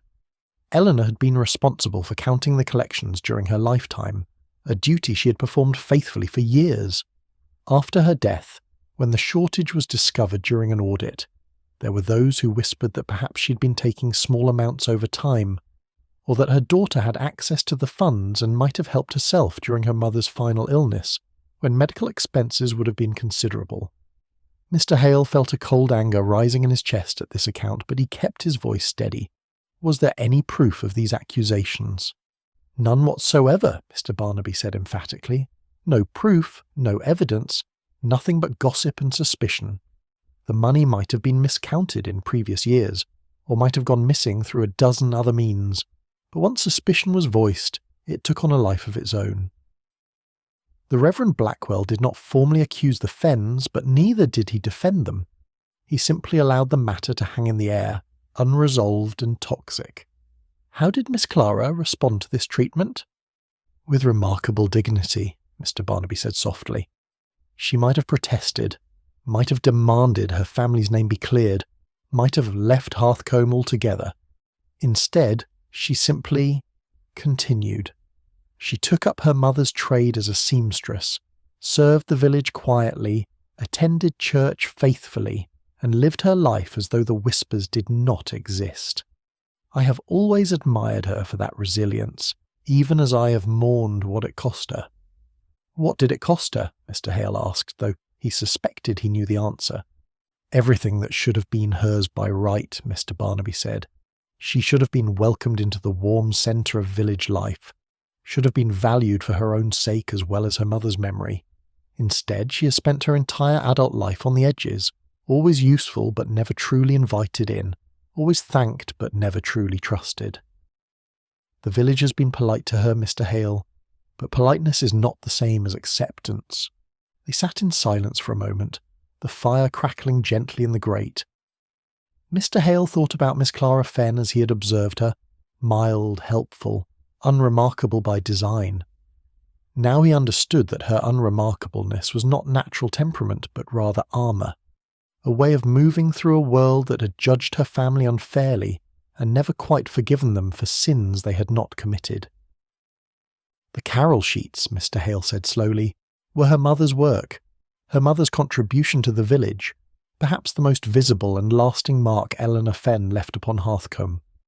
Indeed, Mr. Barnaby agreed, each Christmas when the congregation sang from those sheets, they were singing from Eleanor Fenn's hand, even if they had forgotten whose hand it was.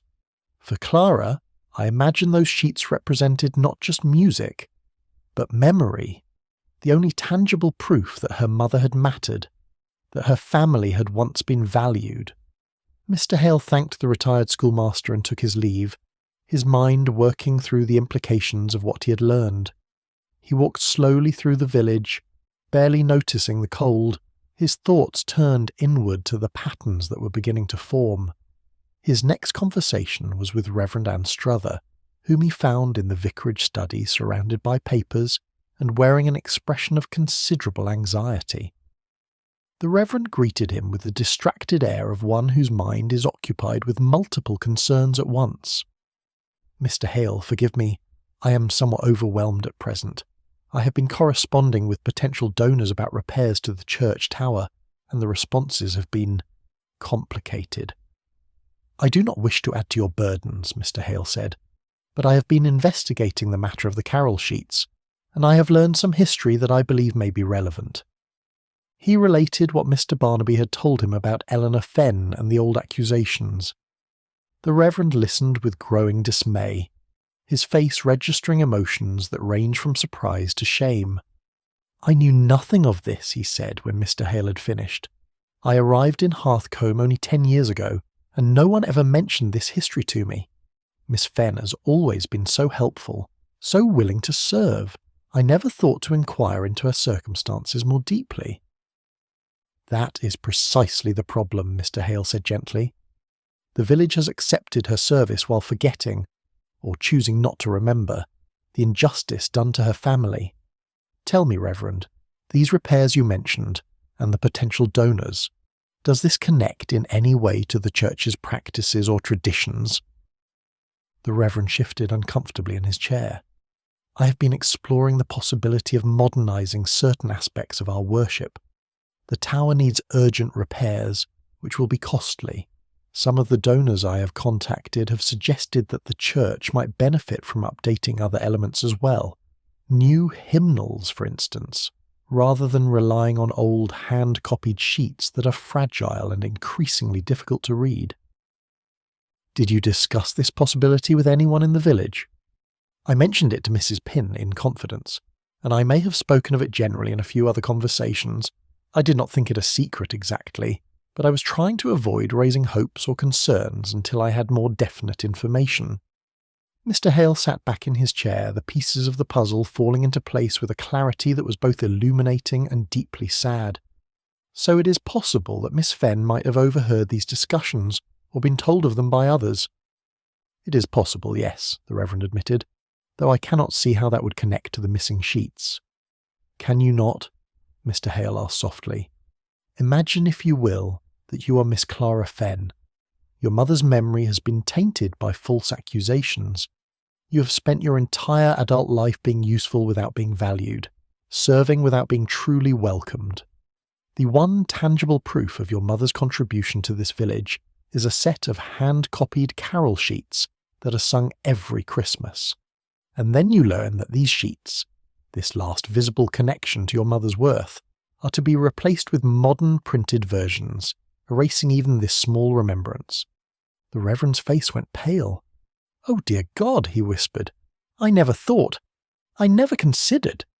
"No," Mr. Hale agreed. "None of us did.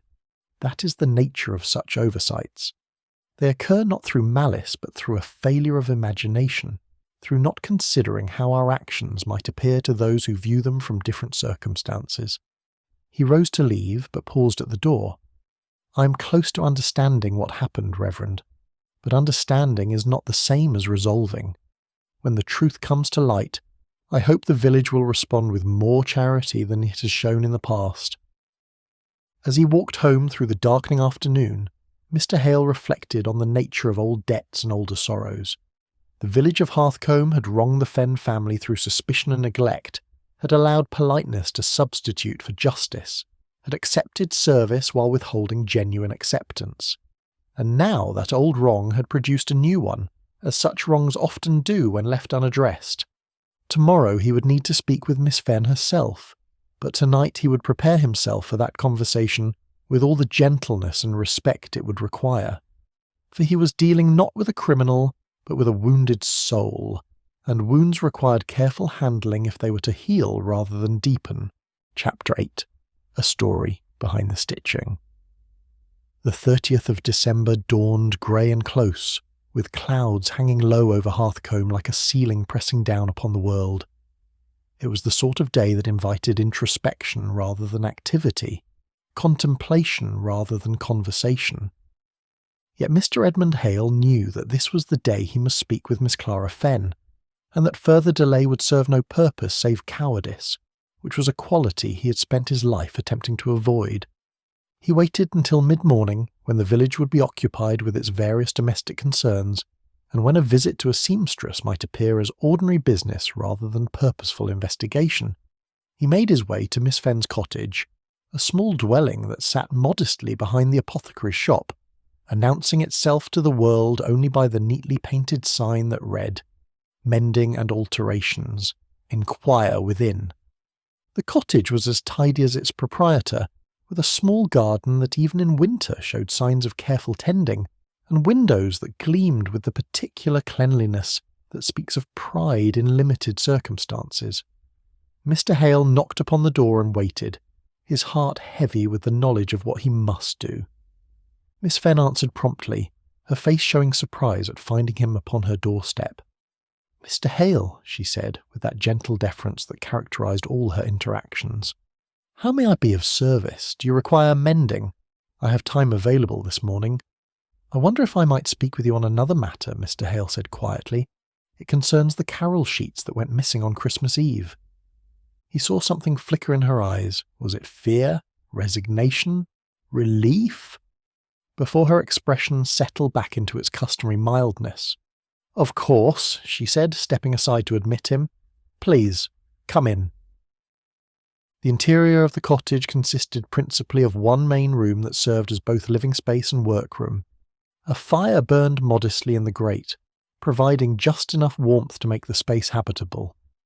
The room was dominated by a large work table positioned beneath the window to catch what light the grey day offered, its surface covered with the organised chaos of her trade. Fabrics folded and sorted by colour, spools of thread arranged with mathematical precision, needles of various sizes stuck into a cushion, scissors lying ready to hand. What drew Mr. Hale's attention immediately, however, was the sewing bag that hung from a peg near the door. It was exactly as Mrs. Quill had described. Brown canvas with green felt trim along its edges. The felt was worn in places, and he could see where one corner had been torn and then carefully repaired with new stitching. Miss Fenn followed his gaze and understood at once what he'd noticed. A silence fell between them, profound and laden with meaning. She gestured toward a chair near the fire, and he sat. She took her own seat at the work table, her hands folding in her lap with that particular stillness that comes to those who have learned to contain their emotions through long practice. "You have discovered something," she said quietly. It was not a question. "I have found certain small pieces of evidence," Mr. Hale replied with equal quietness. A scrap of green felt caught beneath the gallery rail in the church, a candle stub that suggests someone waited in the shadows during the service, and now I see your sewing bag, which appears to match the felt I found, and which shows signs of having been recently repaired where a piece was torn away. Miss Fenn said nothing, but her hands tightened slightly in her lap. "I have also learned," Mr. Hale continued gently, "about your mother, about Eleanor Fenn, who copied those carol sheets in her own hand, who served this village faithfully as schoolmistress and choir leader, and about the accusations that were made after her death, accusations that were never proved but never quite forgotten." Now he saw tears gathering in Miss Fenn's eyes, though she did not let them fall. Her voice, when she spoke, was barely above a whisper. "You have been thorough in your investigation, Mr. Hale." "I have tried to be understanding in my investigation," he corrected. "There is a difference. I am not here to accuse you, Miss Fenn. I am here to understand. Will you tell me what happened? In your own words? In your own way?" For a long moment she sat silent, her eyes fixed on her folded hands. Then, as though a dam had broken somewhere deep within her, she began to speak.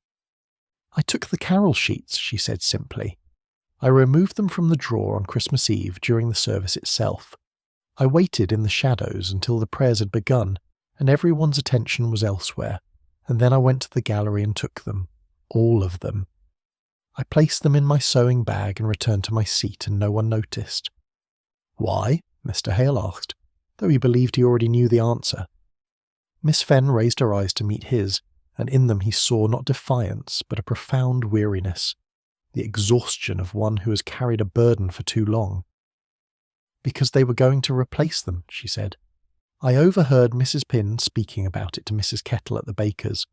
The Reverend has been corresponding with donors about modernising the church, and part of that modernisation involves purchasing new printed hymnals. The old hand-copied sheets, my mother's sheets, were to be discarded as outdated and impractical." "And you could not bear that," Mr. Hale said softly. "I could not," she agreed, her voice breaking slightly. "Those sheets are all that remains of her work, Mr. Hale, all that remains of her contribution to this village. When she died, there were kind words spoken at her funeral and then silence. The accusations about the missing money were never formally made, but neither were they withdrawn. My family's name was tainted by suspicion, and I have spent my entire life trying to prove through service and quietness that we were worthy of trust." She paused, gathering herself, then continued. "Every Christmas, when the congregation sang from those sheets, I told myself that my mother still mattered, that her work was still valued. It was the only comfort I had. And now even that was to be taken away, replaced by impersonal printed pages that anyone could purchase from Mr. Sloane's shop." "So you removed them to preserve them," Mr. Hale said, "to prevent them from being discarded?" "I told myself I was protecting them," Miss Fenn said, and now the tears did fall, though she made no move to wipe them away. "I believed. I wanted to believe. that if the sheets were missing, the village would realise their value, that people would miss them, would understand what was being lost. I thought perhaps there would be a search, a discussion, and in that discussion someone might remember that my mother had made them, might speak her name with respect rather than suspicion. It was a misguided hope, Mr. Hale observed gently. It was a foolish hope, Miss Fenn corrected with a bitter smile. The village did not suddenly remember my mother or value her work. They simply felt inconvenienced by the missing sheets, and irritated that the service did not proceed as expected. I achieved nothing except disruption and disappointment. She rose and moved to a small chest in the corner of the room, opening it to reveal the missing carol sheets, carefully wrapped in clean linen to protect them. "Here they are," she said, lifting the bundle with trembling hands. "Unharmed. I have kept them safe, as my mother would have wanted. I intended to return them eventually, though I confess I had not determined how to do so without revealing myself as the one who took them." Mr. Hale stood and approached her, looking down at the sheets with their careful handwriting, each letter formed with precision and care, each note placed with accuracy. They were indeed a work of love and dedication. "What you did was wrong," he said quietly, "not because you took the sheets, but because you allowed others to suffer confusion and blame for your action. Miss Wren has been tormented with the fear that she would be held responsible. Mr. Mould has questioned his own competence. The entire village has been unsettled by this mystery." "I know," Miss Fenn whispered. "I have been wretched with guilt, even as I told myself I was acting from love rather than malice. I'm not a good person, Mr. Hale. I'm weak and selfish and small." "You're human," Mr. Hale corrected firmly. "You're a person who has been wounded by injustice and neglect, who acted from pain rather than malice. What you did was misguided, yes, but it was born of love for your mother's memory and grief at being forgotten. Those are not evil motivations, merely desperate ones." He paused, then continued more gently. "The question now is what we do next. The truth must be revealed, Miss Fenn. The village deserves to know what happened, and you deserve to be free of this secret. But I believe the truth can be told with compassion, in a way that allows for understanding rather than mere condemnation." Miss Fenn looked at him with something approaching hope in her eyes. "You would help me? After what I have done?" "I would help you," Mr. Hale confirmed, "because helping you is the right thing to do, and because I believe Hearthcombe needs to confront its own failures as much as you need to acknowledge yours. This mystery has revealed not just your action, but the village's neglect. Both truths deserve to be spoken." They stood together in the small cottage, the grey light filtering through the window, the carol sheets resting between them like a bridge between past and present, between pain and possible healing. Tomorrow would bring confession and consequence, but in this moment there was simply understanding, that most precious and difficult of human achievements, and the beginning of a path toward resolution. "Thank you, Mr. Hale," Miss Fenn said quietly, "for seeing me as a person rather than simply as a problem to be solved." "We are all persons," Mr. Hale replied. "That is what we too often forget, to our great detriment and sorrow. Chapter 9. The Truth Given Plainly." The 31st of December arrived with a stillness that seemed to hold its breath between the old year and the new. Mr. Edmund Hale had spent much of the previous evening in conference with Reverend Anstruther, preparing the ground for what must come. The Reverend had listened to the full account with a mixture of shame, sorrow, and determination to set things right, and together they had decided upon the manner in which the truth should be revealed.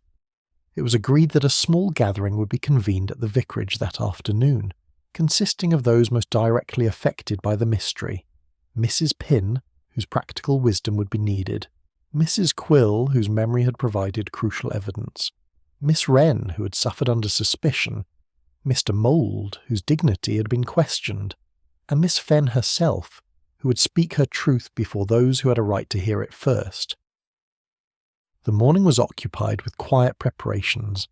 Miss Fenn, accompanied by Mr. Hale, had written a brief statement explaining her actions. She had laboured over it for hours, attempting to find words that would neither excuse her behaviour nor paint herself as more villainous than she was. The final version was restrained and honest, apologising without self-pity, explaining without demanding understanding. At 2 o'clock in the afternoon, the small company assembled in the vicarage sitting room.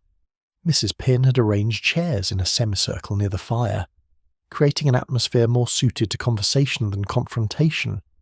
Tea had been prepared, for even the most serious of discussions could be made somewhat more bearable by the civilising influence of proper refreshment. The Reverend Anstruther, who had been anxious all morning, began by thanking everyone for attending on such short notice.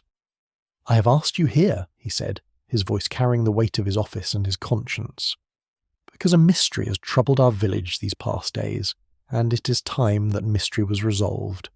Mr. Hale has conducted an investigation with great care and discretion, and through his efforts, we now understand what occurred on Christmas Eve." He nodded to Mr. Hale, who rose and spoke with quiet authority. "The carol sheets that went missing were taken deliberately, by someone who had both means and motive to remove them. I have identified that person, and with Reverend Anstruther's guidance, we have determined that the truth should be shared among this company first, before any wider announcement is made." Miss Wren's face had gone pale, and her hands trembled slightly in her lap. Mr. Mould sat rigid and defensive, as though preparing to argue his innocence.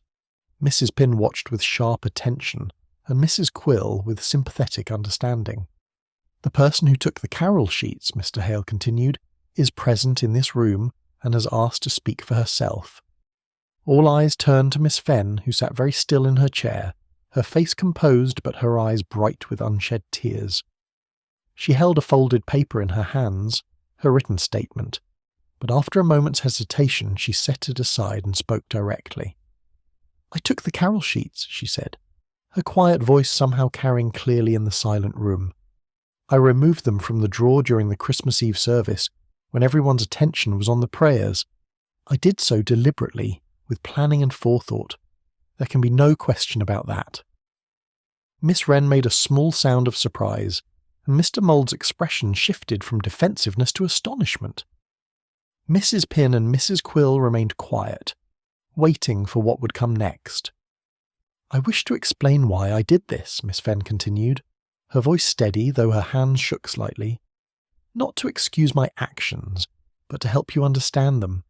Those carol sheets were copied in my mother's hand many years ago when she served as schoolmistress and choir leader in Hearthcombe.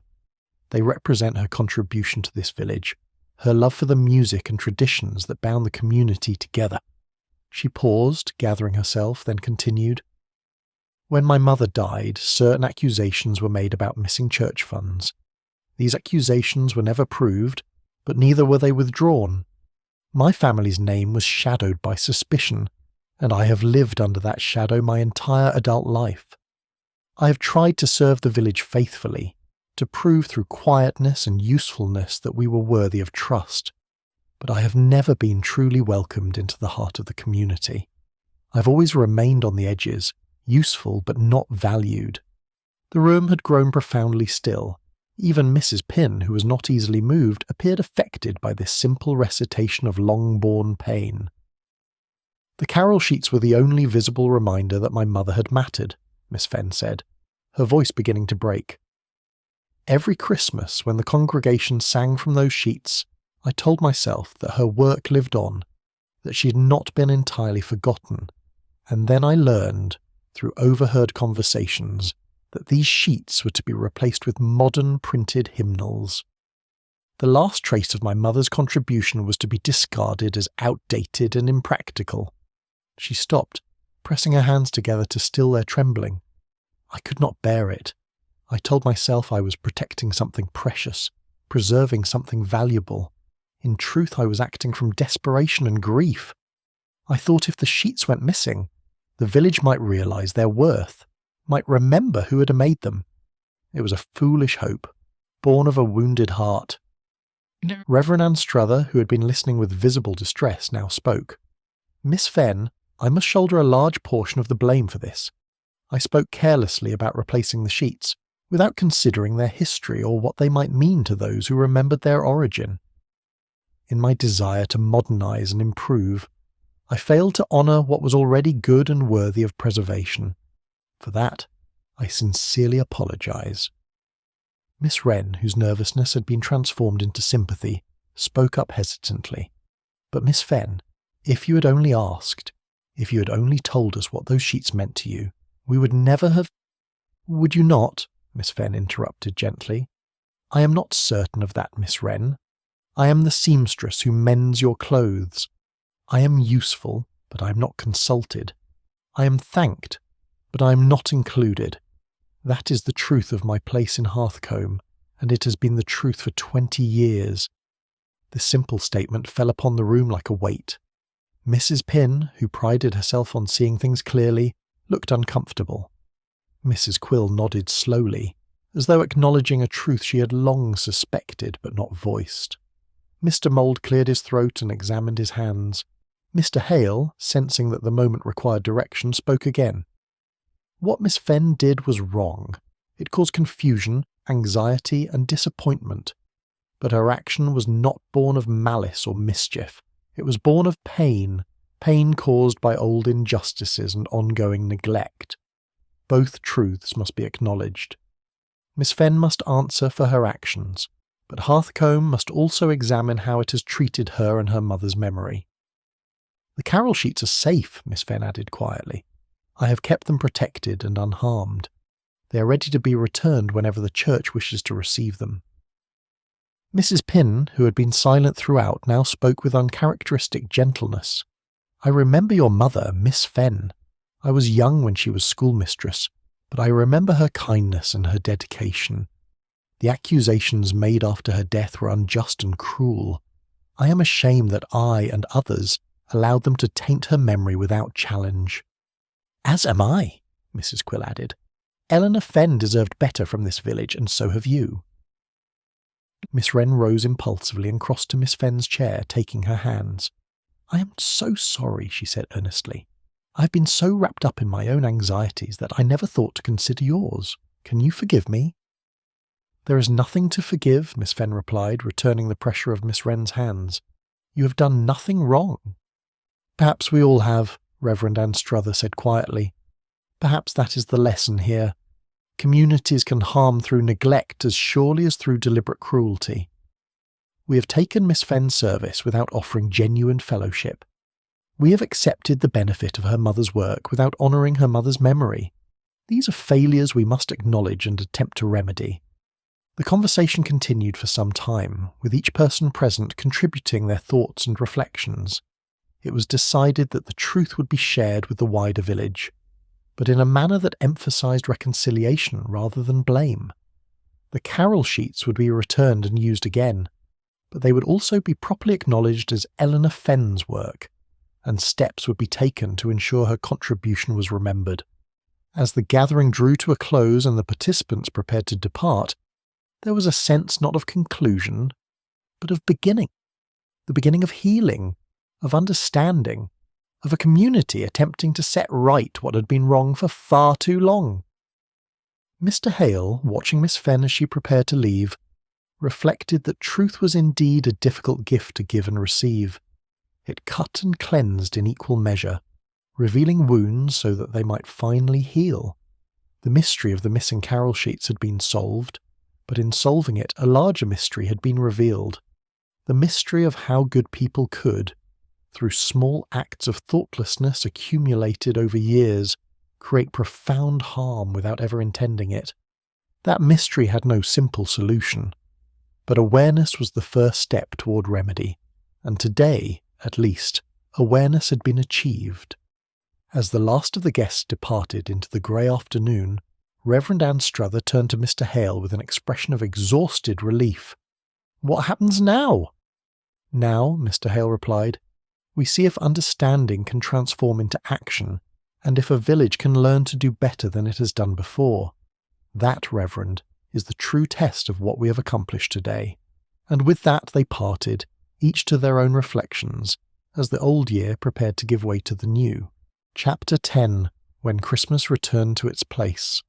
The first week of the new year brought with it a subtle change to Hearthcombe, one that might not have been immediately visible to a casual observer, but which those who lived within the village could sense as clearly as one senses a shift in the weather. It was not a dramatic transformation.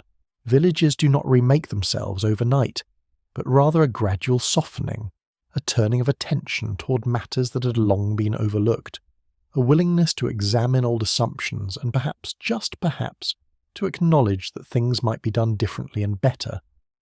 The revelation of Miss Fenn's action, and more importantly the reasons behind it, had been shared with the wider village in a manner both honest and merciful.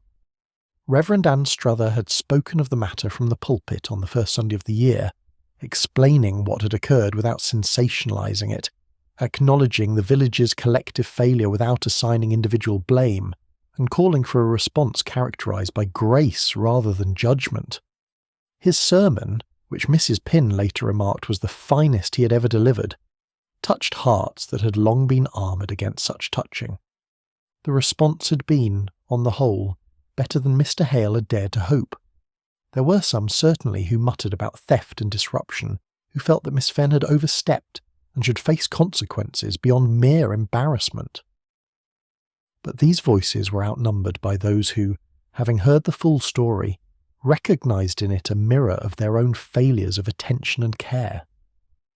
The village had taken Miss Fenn's service for granted, had accepted the benefit of her mother's work without honouring her mother's memory, and in doing so had created the very desperation that led to the carol sheet's disappearance. Mrs. Kettle, the baker's wife, had been among the first to call upon Miss Fenn with an apology and an invitation to tea. Mrs. Fletcher had followed, bringing her children to have their Sunday clothes properly mended and staying to chat in a manner that suggested genuine interest rather than mere politeness. Even Captain Rowley, who had initially been inclined to bluster about proper discipline, had softened after hearing the full account, and had been heard to remark that the Navy had taught him the difference between insubordination and justified grievance, and that this case fell decidedly into the latter category. On the 10th of January, Reverend Anne Struther convened a special meeting of the parish council to discuss how best to honour Eleanor Fenn's contribution to the church's musical life, and to address the broader question of how the carol sheets should be handled going forward. The meeting, held in the vicarage sitting room on a cold but clear evening, included the usual council members as well as several others who had asked to be present: Mr. Hale, Mrs. Quill, Miss Wren, and Miss Fenn herself, who had been specifically invited by the Reverend despite her initial reluctance to attend. The proposal that emerged from this meeting was simple but meaningful. The original carol sheets, those copied in Eleanor Fenn's hand, would be carefully preserved, framed under glass and displayed in the church where all could see them and read the inscription that would identify them as her work. New copies would be made from these originals, printed on good paper that would last, and these would be used for actual singing. The cost would be borne not by Mr. Sloane's profit-seeking enterprise, but by a collection taken up specifically for this purpose, to which the village had contributed with surprising generosity. More than this, it was decided that a small brass plaque would be installed near the choir gallery, dedicating it to Eleanor Fenn's memory, and acknowledging her years of service as schoolmistress and choir leader. The wording had been carefully chosen by Mr. Hale and approved by Miss Fenn herself. In memory of Eleanor Fenn, 1785 to 1835, who taught Hearthcome's children and led its songs, and whose hand preserved the music we still cherish. The work of implementing these decisions proceeded through January with a quiet efficiency that would have pleased Mrs. Pinn, who oversaw much of it with her customary competence. The framing of the original sheets was entrusted to a craftsman in the nearest market town, who did beautiful work at a price the parish could afford. The printing of new copies was managed by Miss Wren, who took pride in ensuring that each page was accurate and clearly legible. The brass plaque was commissioned from Mr. Crisp, the carpenter, who knew a metal worker of good reputation, and who saw to it that the work was done with appropriate care. But perhaps the most significant development was one that could not be captured in frames or plaques or printed pages. It was the change in how Miss Clara Fenn moved through the village, and how the village moved around her. The invisible barrier that had separated her from full fellowship, that boundary between being useful and being valued, had not disappeared entirely, for such things are not erased by single acts of recognition. But it had softened, had become permeable in ways it had not been before. She was invited to join the committee that organised the church's Easter preparations, not as a seamstress who might mend altar cloths, but as a member with opinions worth hearing. She was included in the informal gatherings of village women who met for tea and conversation, included not out of duty but out of genuine welcome. And perhaps most tellingly, she was greeted by name rather than by function, addressed as Miss Fenn rather than simply as the seamstress, a small change that carried large meaning for one who had spent years being defined only by her usefulness.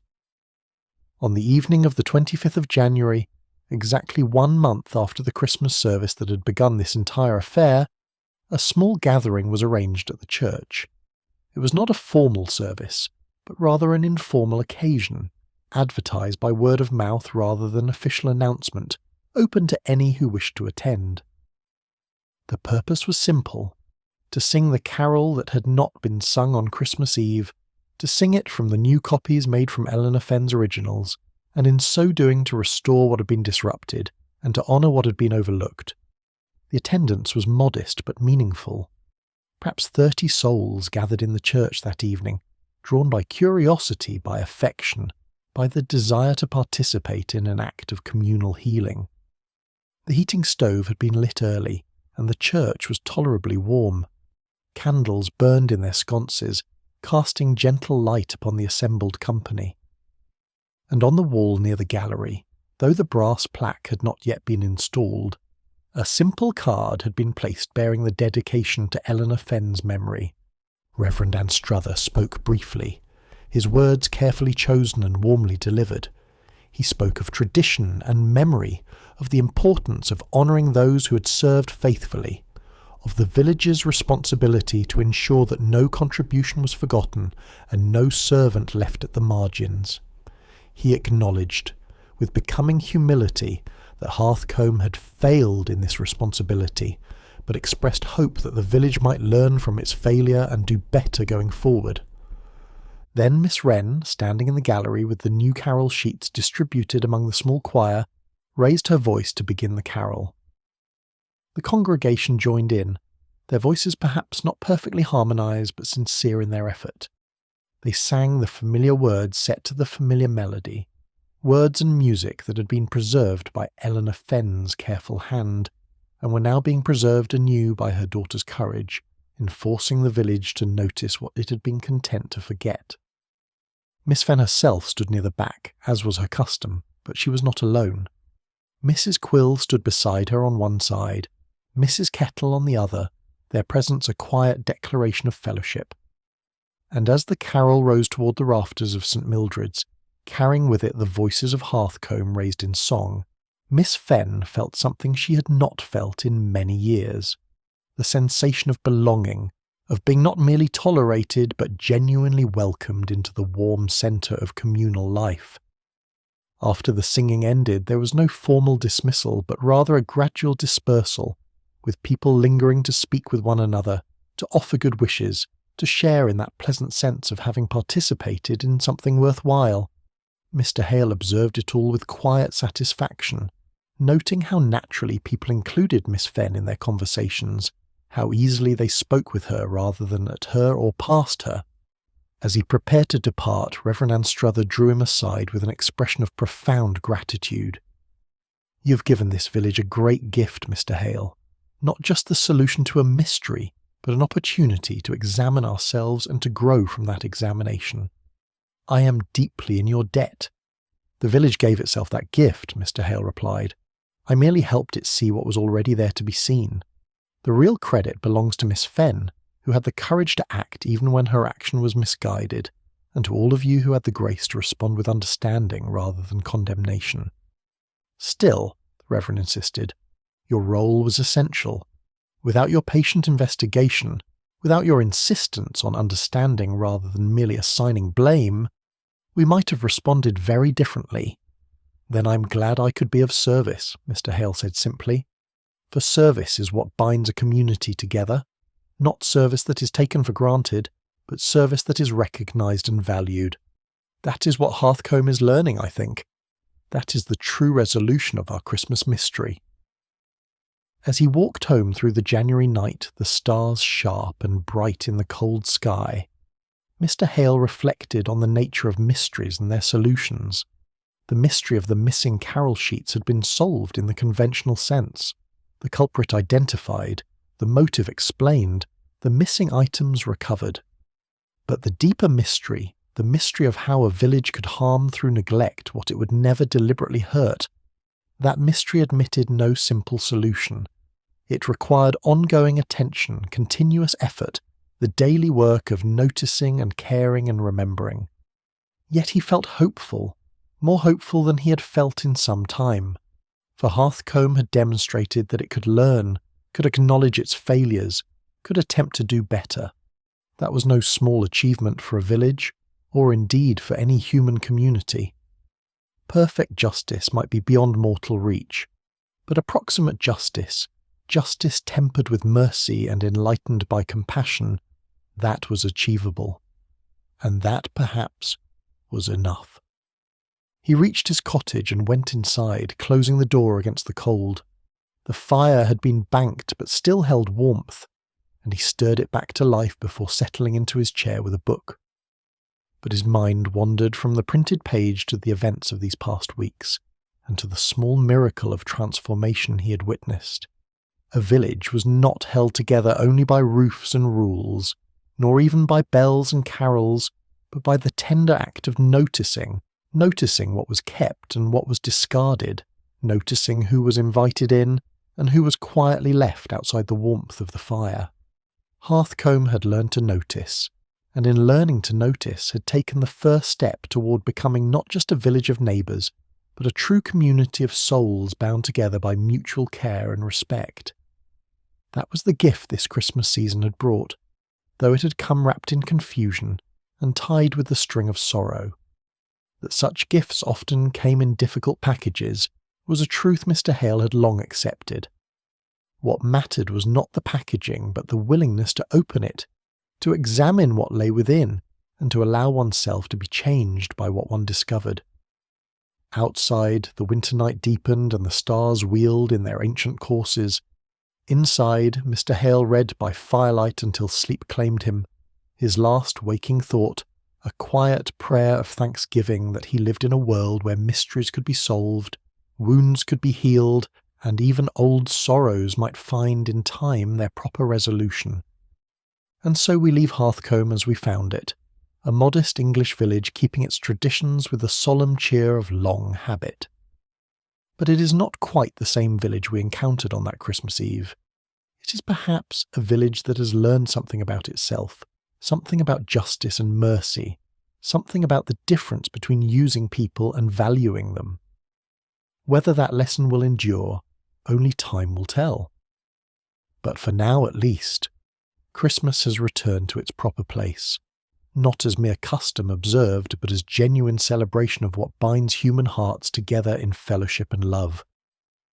And that, dear reader, is the end of our tale.